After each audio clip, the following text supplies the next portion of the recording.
Europe 1.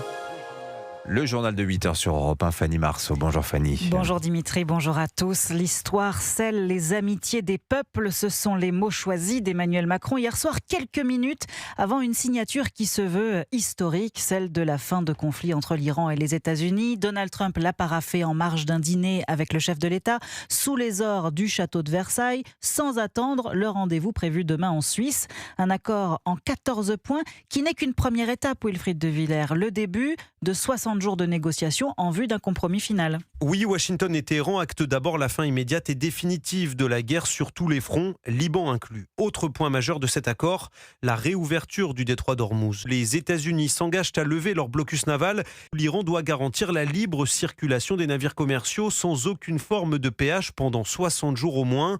Si l'épineux dossier du nucléaire iranien doit encore faire l'objet d'autres négociations, plusieurs engagements sur ce point ont déjà été pris. Téhéran réaffirme ainsi renoncer définitivement à l'arme nucléaire et se dit ouvert à un programme de dilution de ses stocks d'uranium enrichi. Ce protocole d'accord prévoit aussi la levée de toutes les sanctions qui pèsent contre l'Iran.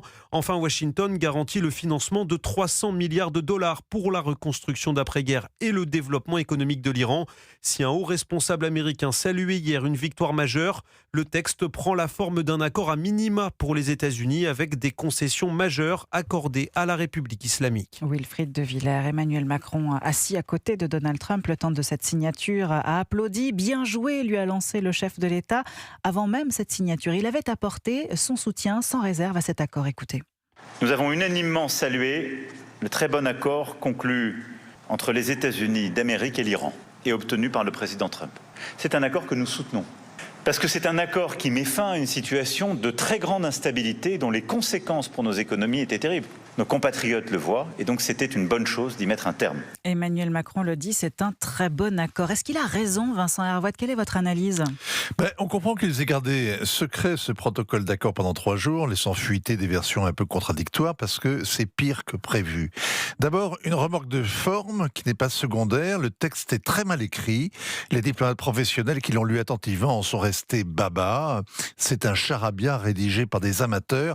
Les calendriers de la levée des sanctions et du déblocage des avoirs iraniens est à peu près incompréhensible. On souhaite bonne chance aux bataillons de négociateurs qui vont maintenant ferrailler pendant 2 mois pour sortir par le haut et sceller une trêve qui soit autre chose qu'un statu quo.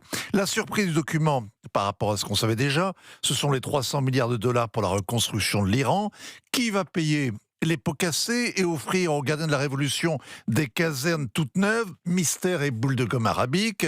En tout cas, ce seront sûrement pas les Américains, mais plutôt les voisins arabes. Ils viennent de découvrir ce que valait la protection américaine. Ils vont maintenant financer la tutelle de leurs grands et puissants voisins qui les a méchamment attaqués pendant 3 mois et auxquels ils sont abandonnés. Pour le reste, outre la réouverture du détroit d'Ormuz, sur lequel il n'y aura pas de péage pendant 60 jours, mais après, qui sait, l'absence de toute référence aux milices chiites de la région et aux missiles iraniens, c'est le flou sur le nucléaire qu'il faut relever.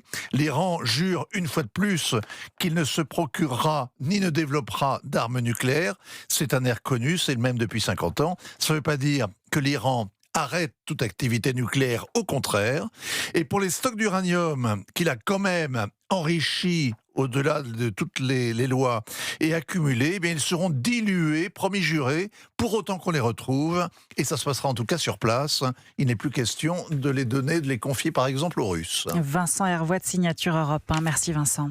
Vous écoutez Europe 1 matin, il est 8h05. À qui faire confiance encore pour s'occuper de nos enfants? La question hante tous les parents. Entre l'affaire Liana et les accusations dans le périscolaire, les parents sont inquiets. À Montreuil ce soir, le collectif Groupe Parents Montreuil appelle à une mobilisation devant la mairie contre les violences faites aux enfants. Car selon les signalements qui leur ont été transmis, des élèves auraient subi des violences éducatives, psychologiques ou sexuelles dans 11 écoles sur les 52 que compte la commune. Caroline Baudry. Une école montreuilloise sur 5 est concernée, sûrement davantage selon Georgia, maman d'élève à l'origine du collectif Groupe Parents Montreuil.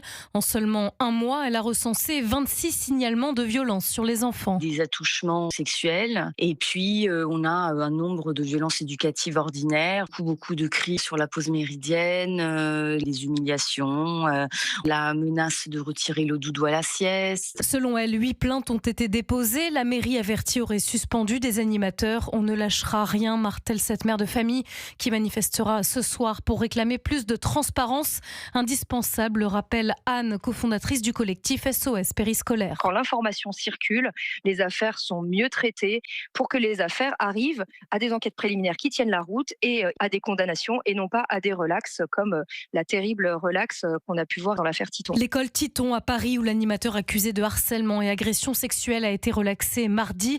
Inaudible selon cette porte-parole à l'heure où la France doit marcher, dit-elle, derrière une bannière commune, celle de la protection de l'enfance. Caroline Baudry, une justice qui ne protège plus ses enfants est une justice déjà morte, disait ce matin sur Europe 1 l'avocat de l'association Innocence en danger, maître Jean Sagnier. Il se réjouit de l'appel formulé par le parquet de Paris hier après la relaxe d'un animateur du périscolaire de 47 ans, poursuivi pour harcèlement et agression sexuelle sur 9 fillettes de CM2. Anissa Dadi nous le disait juste avant ce journal, 26 départements en vigilance orange canicule aujourd'hui. Oui, dans le centre et le centre-est du pays, plus de 35 degrés attendus cet après-midi et la nuit prochaine ne descendra pas sous les 20 degrés. Ce n'est qu'un début, le mercure devrait atteindre 40 à l'ombre d'ici dimanche. Comment faire face à ces températures éprouvantes, Yasmina Katou ? Eh bien, la nature est bien faite. Dès qu'il fait chaud, le corps déclenche ce que l'on appelle des mécanismes d'acclimatation.